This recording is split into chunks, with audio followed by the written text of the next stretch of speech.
Republican views stem from classic liberalism and classic conservatism.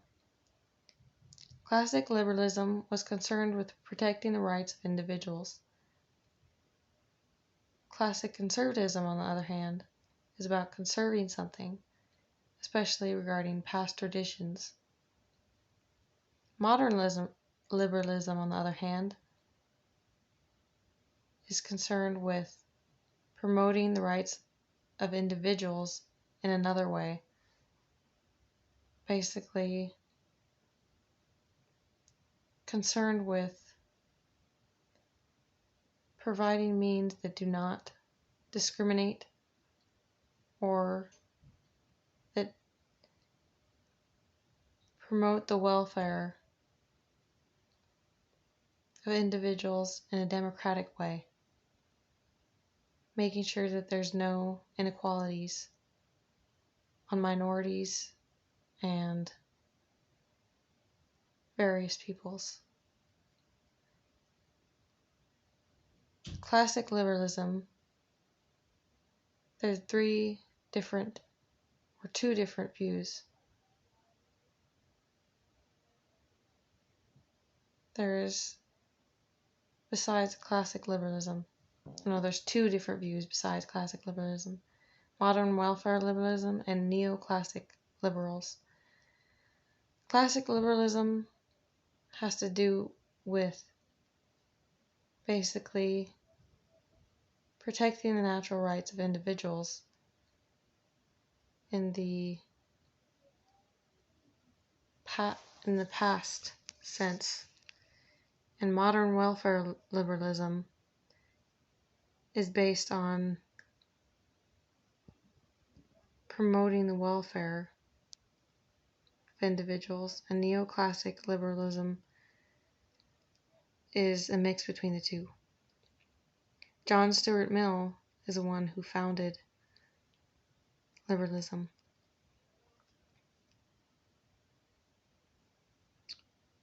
There are 4 different types of modern conservatism.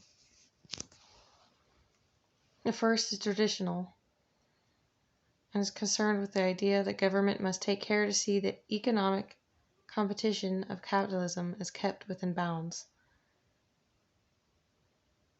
There's also individualistic conservatism, where individualistic conservatives do not agree with traditional conservatives, and they believe that government should be active in military defense. Neoconservatism is a mix between traditional and individualistic conservatism. There's also religious right conservatism, which is based on the view that we must return to morality, quote unquote. In the past, Democrats and other political parties were very close. Democrats and Republicans seem to have a certain type of switch.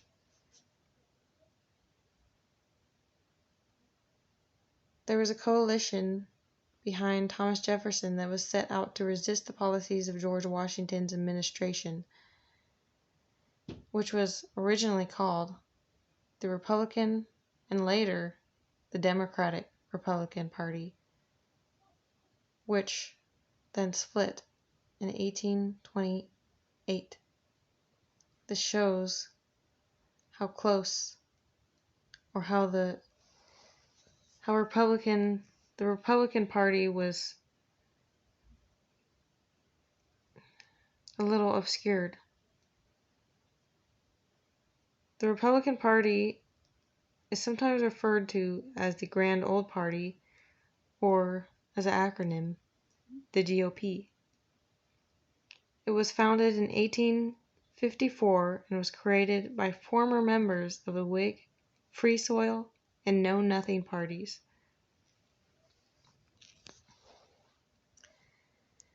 The Republican views are obscured and merged with democratic views throughout time. Slaveholders during the Civil War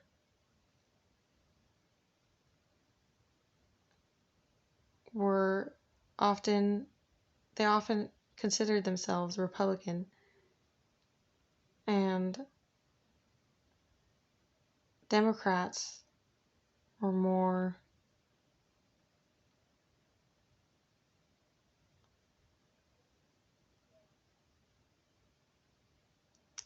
they did not view themselves as slaveholders.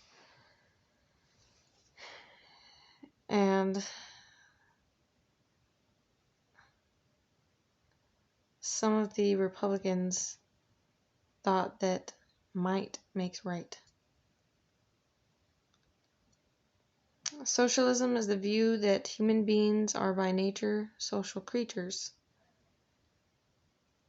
Individuals do not live or work in isolation, but cooperate with one another. It is the cooperation among individuals, not competition between them, that socialists see at the foundation of society, in which everyone can enjoy a decent measure of liberty, justice, and prosperity. Nationalism, on the other hand, believe that nationality and citizenship should not be separate. The idea of the nation-state is a sovereign, self-governing political unit that binds together and expresses the emotions of a single nation. Well, many associate republicanism with nationalism, though it is not necessarily related. And others associate socialism with democratic views, though there can be Republicans that favor nationalistic views and socialistic views, and Democrats that favor nationalistic views or socialistic views. Socialism does not necessarily guarantee a Democrat, or nationalism does not necessarily guarantee that someone is a Republican. So how will these Republican views align with the idea of the American dream? Well,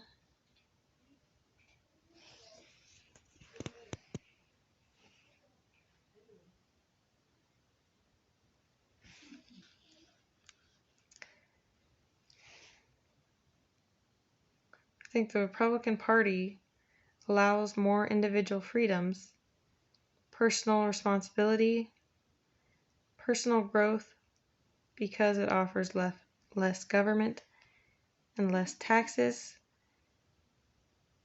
and so it increases the chances of happiness and prosperity.